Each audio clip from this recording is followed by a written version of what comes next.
Nous allons sans plus tarder laisser la place à notre papa, l'homme de Dieu, le prophète Goodman, pour le temps d'enseignement. Amen. Soyez bénis, peuple de Dieu, vous qui êtes là physiquement. Soyez aussi bénis, vous qui nous suivez en ligne. Nous sommes aux champions du royaume. Une série de prières qui se tient tous les lundis, de 19 à 21 heures et les derniers jours du mois pour la traverser.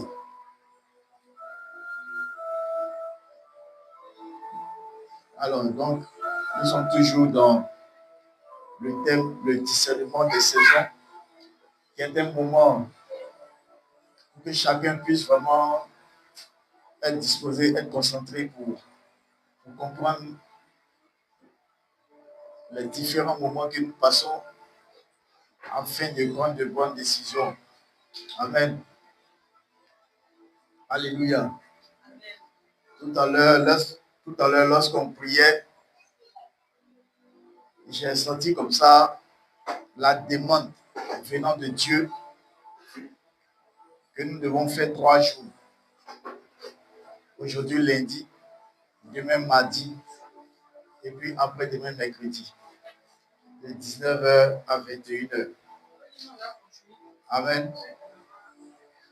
Voilà, donc aujourd'hui, lundi, demain mardi, et puis après-demain mercredi, 19h à 21h. Je ne sais pas pourquoi le Seigneur le demande, mais c'est dans l'obéissance. C'est dans l'obéissance que Dieu se dévoile. Amen. Donc nous avons 3 jours d'affilée. On se voit aujourd'hui, on se voit demain et on se voit mercredi. Alors invite quelqu'un que Dieu va bénir, invite quelqu'un que Dieu va aider. Et soyez disposés pendant ces 3 jours-là parce que Dieu va agir puissamment. Amen, amen. Alors nous sommes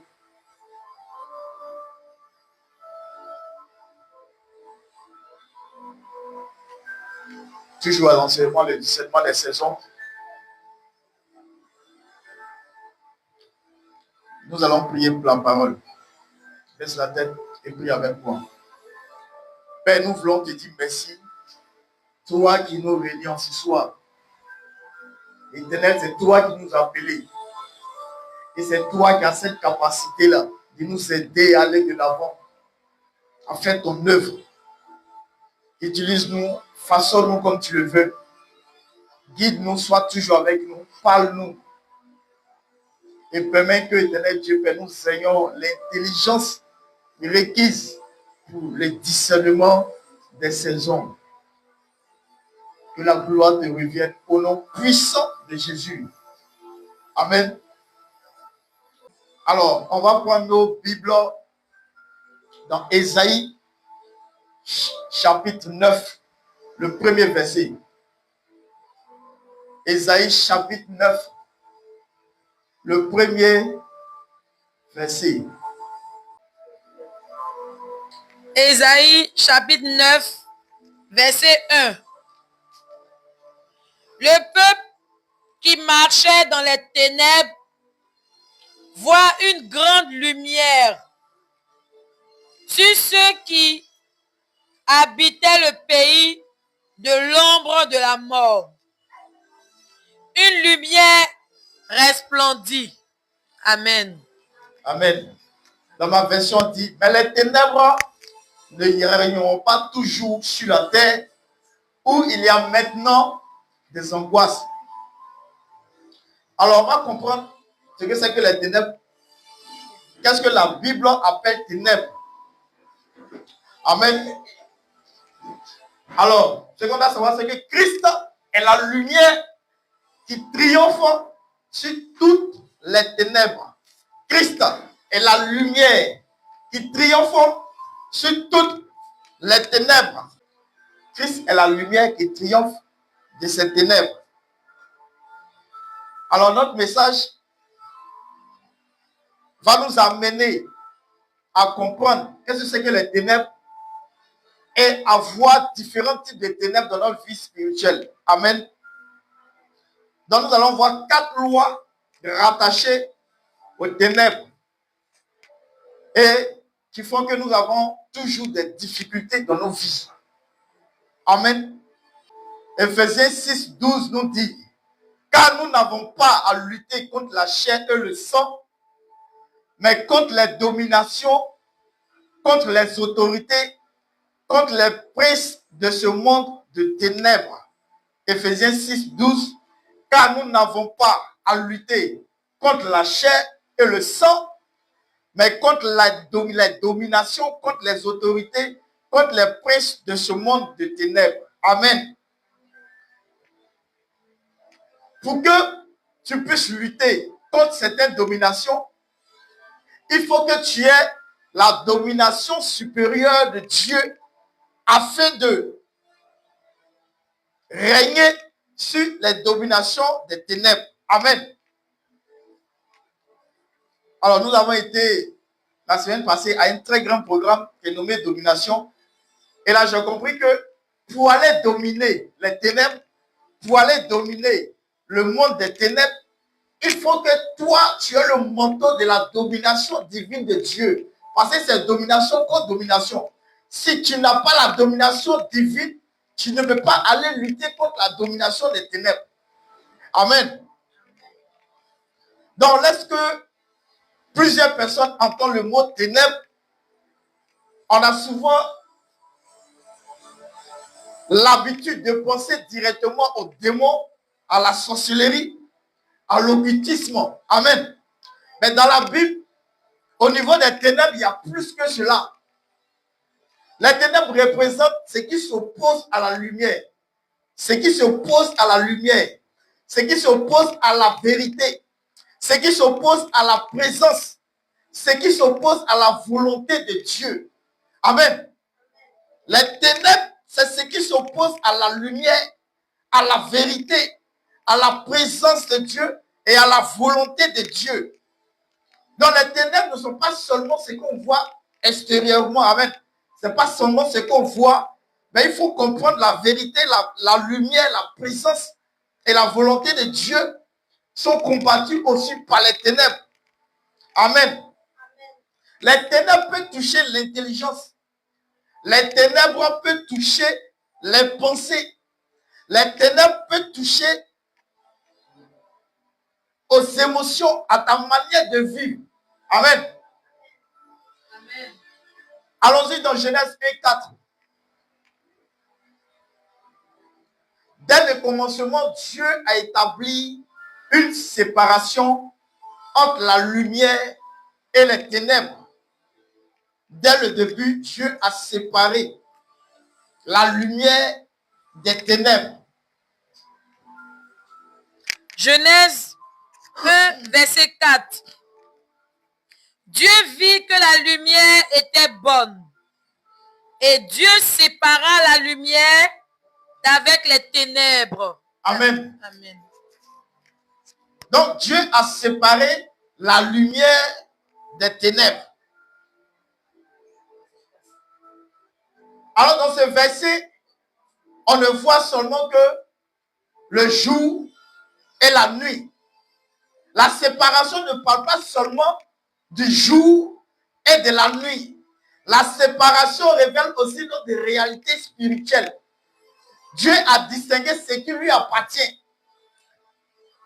et ce qui s'oppose à sa nature.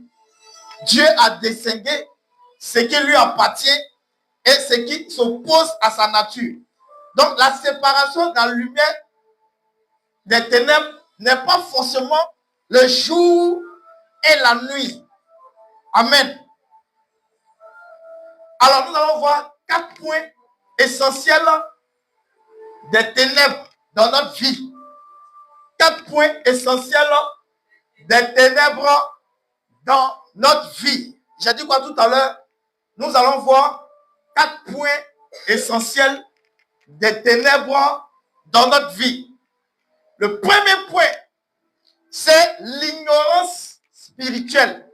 Les ténèbres de l'ignorance spirituelle. Donc la première chose que les l'une des premières formes des ténèbres dans la Bible est l'ignorance. Voilà pourquoi Paul a écrit dans Éphésiens 4, 18, ils ont l'intelligence obscurcie, étant étrangers à la vie de Dieu à cause de l'ignorance qui est en eux. Ils ont l'intelligence obscurcie, étant étrangers à la vie de Dieu à cause de l'ignorance qui est en eux. Éphésiens 4, verset 18. Donc l'ignorance n'est pas aussi simplement le manque d'information. L'ignorance n'est pas forcément le manque d'information. Si on comprend bien Éphésiens 4, 18, ils ont l'intelligence obscurcie, étant étrangers à la vie de Dieu à cause de l'ignorance qui est en eux. Amen. Donc, une personne peut connaître beaucoup de choses religieuses et ignorer Dieu. Alors, voilà ce que l'ignorance produit souvent. L'ignorance produit la confusion. L'ignorance produit la mauvaise compréhension. Quand souvent, quand tu ne lis pas la Bible, que tu ne comprends pas certains livres, l'ignorance va t'amener à ne pas comprendre les messages qu'on te prêche. Donc, l'ignorance te pousse à avoir une mauvaise compréhension. L'ignorance te pousse à avoir la confusion dans ta vie.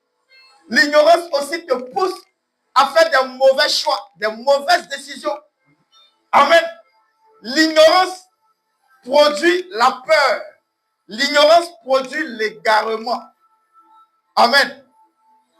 Donc, on est maintenant dans Osée 4, 6, 37 tous. Mon peuple est détruit parce qu'il lui manque la connaissance. Osée 4, 6. Mon peuple est détruit parce qu'il lui manque la connaissance. Donc, beaucoup vivent dans certaines chaînes, non pas parce que Dieu les a abandonnés, mais parce qu'ils ignorent la vérité qui pourrait les rendre libres. Amen. Beaucoup sont toujours enchaînés. Ce n'est pas parce que Dieu les a abandonnés, mais c'est parce qu'ils ignorent la vérité qui pourrait les rendre libres. Donc, l'ignorance est le premier point des ténèbres dans ta vie. Amen.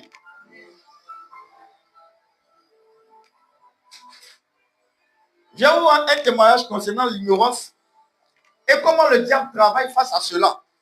J'ai dit tout à l'heure que nos vies sont enchaînées, non pas parce que Dieu nous a abandonnés, mais parce qu'on ignore la vérité qui pourrait nous rendre libres.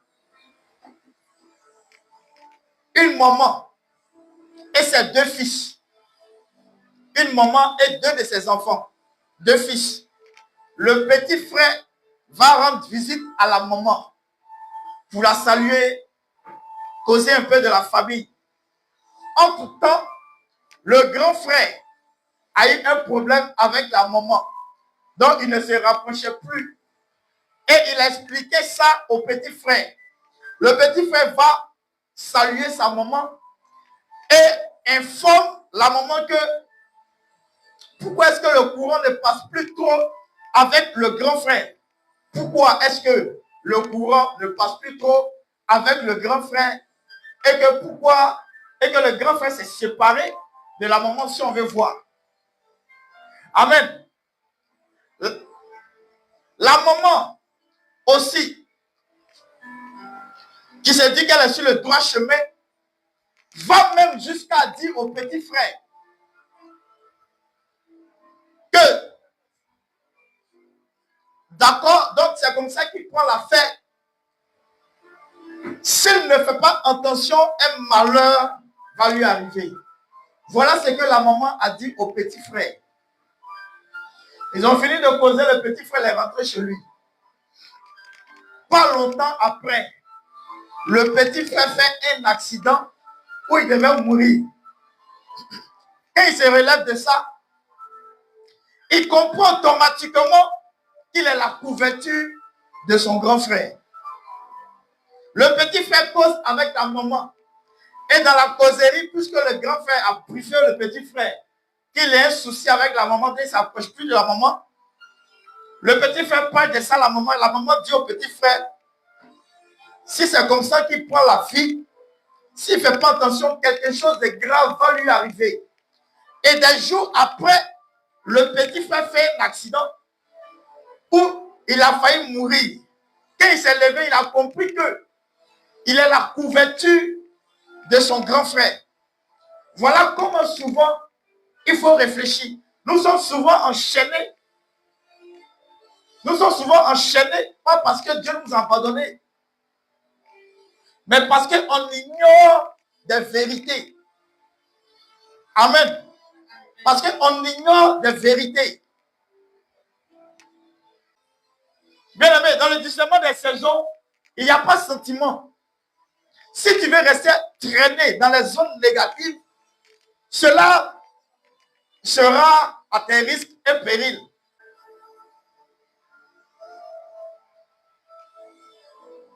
L'ignorance est un grand facteur des ténèbres et il est le premier. Il y a aussi ce qu'on appelle l'ignorance du péché. Le péché éloigne l'homme de Dieu. Amen. Paul a écrit dans Romains 13, 12, rejetez les œuvres des ténèbres et revêtez-vous des âmes de la lumière. Rejetez les œuvres des ténèbres et revêtez-vous des âmes de la lumière. Rejetez les œuvres des ténèbres et revêtez-vous des âmes de la lumière. Donc le péché, il agit souvent progressivement. Il commence parfois par une pensée. Ce que je vais vous dire va vous permettre à comprendre tout ce que j'ai expliqué dans l'ignorance. Le péché agit progressivement. Ça commence par quoi? Ça commence d'abord par une pensée. Après la pensée, la prochaine fois, ça commence maintenant par des habitudes. Après l'habitude, après maintenant, ça commence maintenant par les petites désobéissances. Parce que quand ça attaque tes pensées, et qu'après tes pensées, tu es au stade de l'habitude, ça veut dire maintenant que toi-même, tu décides après de désobéir. Donc, il y a la pensée, il y a l'habitude. Et puis maintenant, il y a les petites désobéissances. Parce que la pensée te permet de connaître c'est quelle information, c'est négatif. Amen. Maintenant, tu commences à prendre l'habitude de ça. Et quand tu prends l'habitude de ça, le prochain stade, c'est la petite désobéissance. C'est comme tu sais, maintenant, tu veux maintenant désobéir. Amen. Et puis maintenant, tu finis par les stades d'être compromis. C'est-à-dire toi-même, tu peux te compromettre. Voilà pourquoi je dis, 3 histoires bizarres ne peuvent pas concerner la même personne. C'est qu'il y a anguille sur roche. Amen. Ce même frère-là a constaté un premier problème avec le grand frère. Après, il constate un deuxième problème avec la grande sœur. Et il constate maintenant un troisième problème avec le petit frère. La même personne concernée par cette critique-là est douteuse. Nous sommes dans le discernement des saisons. Ta vie spirituelle sera de la manière toi-même tu la gères. Amen. Et puis, le péché, après la pensée, l'habitude, les désobéissances et le compromis, commence maintenant à prendre place dans ta vie. Le péché commence maintenant à prendre place dans ta vie. Ce qu'on doit comprendre, c'est que les ténèbres cherchent toujours à avancer lorsqu'elles ne sont pas confrontées à la lumière de Dieu. La lumière de Dieu, c'est aussi la vérité. Quand tu es ignorant sur beaucoup de choses, quand souvent, toi-même, tu dois te jeter dans la main des personnes qui dégagent des zones négatives et qui ne peuvent rien faire pour toi, à part te rabaisser, cela chasse la lumière de Dieu. Donc, tu dois tirer la lumière de Dieu dans ta vie. Amen. Donc, les 2 premiers facteurs des ténèbres qu'on a vus, il y a l'ignorance et puis il y a le péché. L'apôtre Paul dit dans Romains 13, 12, rejetez les œuvres des ténèbres et revêtez-vous les âmes de la lumière. Amen. Rejetez les œuvres des ténèbres et revêtez-vous des âmes de la lumière. Le troisième facteur des ténèbres dans notre vie, c'est la souffrance et le découragement. La souffrance et le découragement. Quand David dit, quand je marche dans la vallée de l'ombre de la mort, je ne crains aucun mal car tu es avec moi. Donc il existe aussi des saisons difficiles. Une personne aime Dieu, mais traverse une vallée sombre. Si David a dit, quand je marche dans la vallée de l'ombre de la mort, je ne crains aucun mal. Ça veut dire qu'il marchait dans la vallée de l'ombre de la mort. C'est pas qu'il n'a pas vu, et puis lui me l'a déclaré ça. C'est parce qu'il a vécu ça. Donc, il affirme que même qu'il marche dans la vallée de l'ombre de la mort, il ne craint aucun mal, car Dieu est avec lui. Amen. Donc, ta vie peut être rattachée à cette ténèbre qui peut te pousser à la mort. Mais tu dois comprendre que Dieu est avec toi. Amen. Amen. Donc, c'est à toi maintenant de repousser les ténèbres avec la lumière de Dieu. Amen. Donc, il y a des hommes et des femmes de Dieu qui ont connu des moments difficiles. Il y a Job qui a connu la pète. Il y a David qui a connu la persécution. Il y a Élie qui a connu le découragement.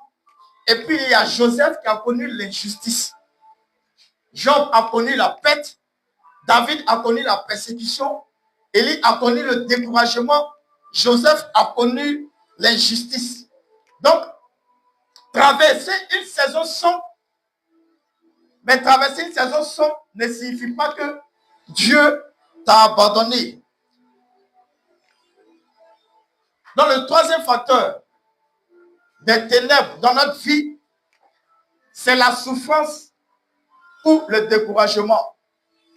En parlant de découragement, je vais te faire comprendre que si dans ta tête, tu te dis qu'à la cellule, c'est forcément le quartier, tu vas finir par te décourager. Pourquoi? Parce que de vous à moi, de toute votre vie, combien d'églises collées à votre maison que vous avez fréquentées de toute votre vie? La plupart des églises que vous avez fréquentées, vous sortez toujours de votre quartier pour aller ailleurs. C'est différent du village. Quand on est au village, toutes les églises du village, on peut dire c'est le même quartier, on est dedans. Mais on ne fréquente pas une église parce que c'est forcément collé à la maison ou c'est forcément dans le quartier. Je veux dire, si tu t'attends forcément dans ta tête à voir ton quartier, tu vas finir par te décourager. Amen. Parce que toi-même, regarde ta propre vie. Tu as fréquenté combien d'églises collées à ta maison? Tu t'es toujours déplacé. Maintenant, mets-toi maintenant à la place de l'homme de Dieu. Les hommes de Dieu vers qui tu t'es déplacé. Est-ce qu'ils ont réfléchi comme on est en train de faire actuellement? On se déplace tous pour aller toujours d'un lieu. Amen. On se déplace toujours pour aller d'un lieu. Si dans ton même quartier, les gens du quartier rentrent dans ton église, gloire à Dieu, ça aussi c'est bon. Mais il ne faut pas forcément dans ta tête que comme je n'ai pas vu tel, je suis découragé. Et ça attire les ténèbres dans ta vie. Et puis tu es découragé, tu te dis, mais voilà un bon truc, pourquoi je ne les vois pas? Tu dois chasser ces ténèbres de ta vie pour ne pas que le découragement rentre dans ta vie. Tu peux être ici aujourd'hui. Et puis, plusieurs quittent ailleurs pour venir te trouver à la prière. Et la plupart du temps, c'est ce qu'on voit. Amen. Alléluia.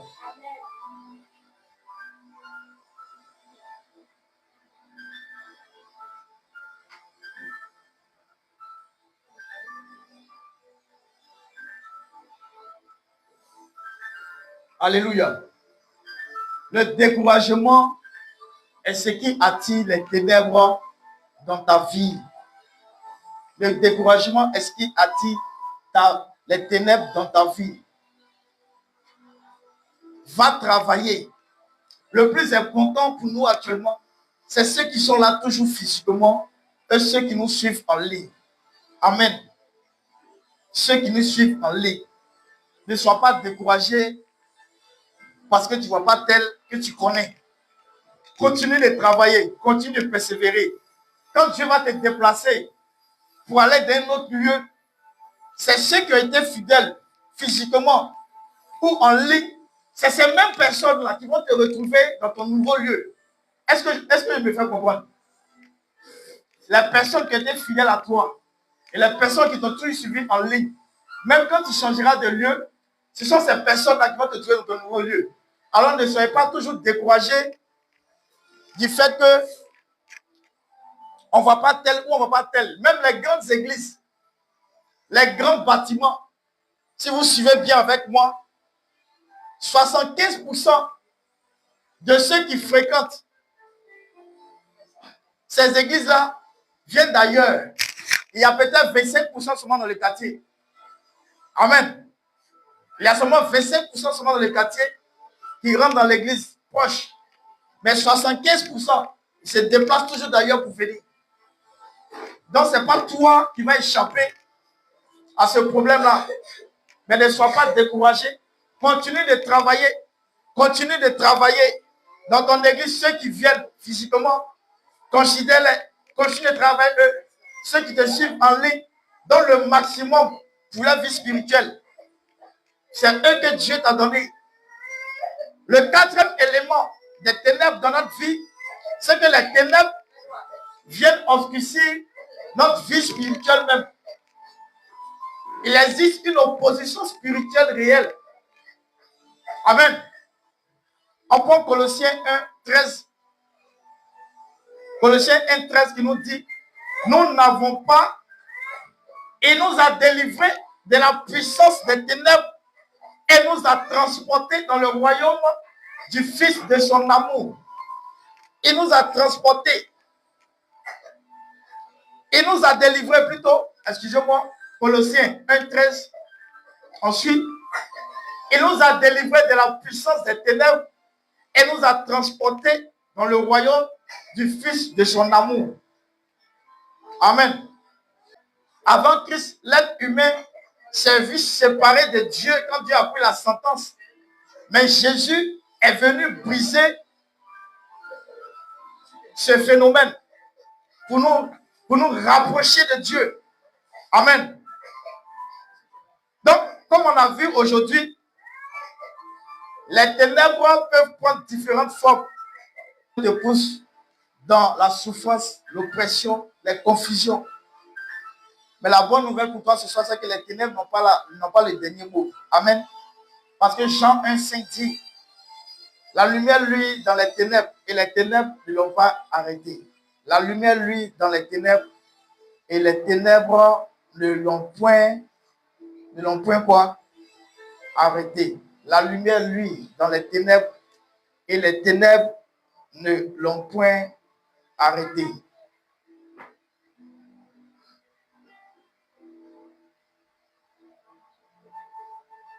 Donc le premier pas vers la liberté consiste à reconnaître où se trouvent les ténèbres afin de laisser la lumière de Christ entrer pleinement dans nos vies. Le premier pas vers la liberté consiste à reconnaître où se trouvent les ténèbres afin de laisser la lumière de Christ entrer pleinement dans nos vies. Dans les versets que nous avons vus aujourd'hui, pour appuyer notre passage, il y a Éphésiens 6, 12 qui dit car nous n'avons pas à lutter contre la chair et le sang, mais contre les dominations, contre les autorités, contre les princes de ce mouvement des ténèbres. Éphésiens 6, 12. Amen.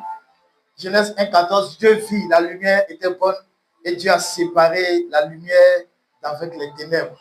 C'est de cette même manière que Dieu va séparer tout ce qui est ténèbres dans ta vie et la lumière va régner. Amen. Donc, dans ta vie, ce que tu dois comprendre, c'est que ceux que tu connais qui persistent à vivre dans les ténèbres, Dieu finira par les séparer d'avec la lumière. Ça, il faut comprendre ça. Dieu finira par les séparer d'avec la lumière. Il y a des personnes souvent qui te détestent et qui agissent comme ils veulent agir. à cause de leur mauvais cœur. Mais souvent, quand ils sont surpris de la position toujours que Dieu te donne, hypocritement, ces personnes-là se rapprochent de toi après. Parce que quand tu ne veux pas quitter les ténèbres, tu ne peux pas t'approcher de la lumière. Quelqu'un que Dieu utilise vit dans la lumière. Donc, si tu veux vivre avec cette personne, tu dois quitter les ténèbres. Mais tant que tu vas rester dans les ténèbres, Dieu va toujours te séparer parce que tu es dans les ténèbres. Dieu sépare les ténèbres de la lumière. Dieu va toujours te séparer de la personne qui est dans la lumière. Amen. Le discernement des saisons continue toujours. Il faut comprendre beaucoup de choses. Ces 3 exemples que je vous ai donnés, c'est pour vous amener à aussi discerner certaines choses dans votre vie.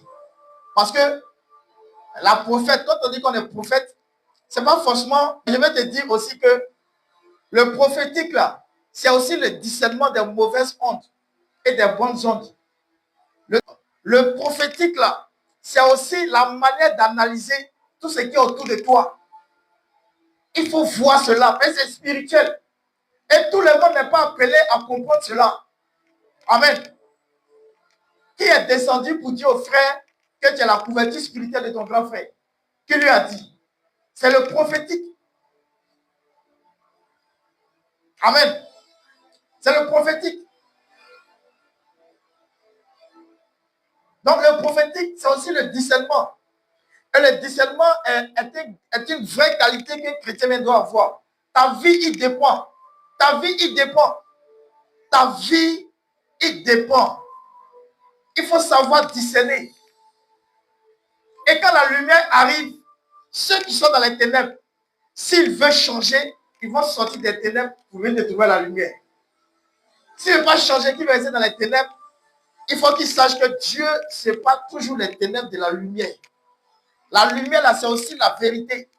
Parce que quand tu mens beaucoup, ou bien tu parles mal dans le dos de quelqu'un, c'est dans le noir. Mais quand tu mets la lumière, pourquoi tu n'arrives pas à répéter tout ça dans la lumière? Donc, il faut reconnaître que c'est un caractère des ténèbres que tu dois abandonner pour que Dieu te sauve. Il faut que Dieu te sauve à rester dans la lumière. Dieu doit te sauver. Voilà pourquoi la lumière doit venir éclaircir certaines choses et que tu prennes la décision de sortir des ténèbres. Amen. Maintenant, comme on est dans le discernement des saisons, la personne, tu ne veux pas changer, qui est restée dans les ténèbres, va rester dans les ténèbres. Et puis on avance dans la lumière. Alléluia. Toutes les vérités ne sont pas bonnes à dire, mais il y a certaines vérités qui vont t'aider à sauver ta vie. Voilà. Amen. Spirituellement, les gens ne s'amusent pas. Donc toi aussi, il faut bien discerner si tu veux vivre longtemps. Amen, amen, amen. Soyez bénis. Donc on se voit demain, mardi, et on se voit après-demain, mercredi. Soyez dans un bon moment. Que Dieu vous visite et que Dieu vous parle, que Dieu vous aide à aller de l'avant. Soyez tous bénis. 3 jours. Père, nous bénissons ton nom parce que tu étais avec nous. Nous te remercions parce que, éternel Dieu, ta parole vient éclairer notre vie. Que ta parole éclaire toujours nos vies. Et que la gloire te revienne. Que les vies changent. Au nom puissant de Jésus. Amen. Amen. Et amen.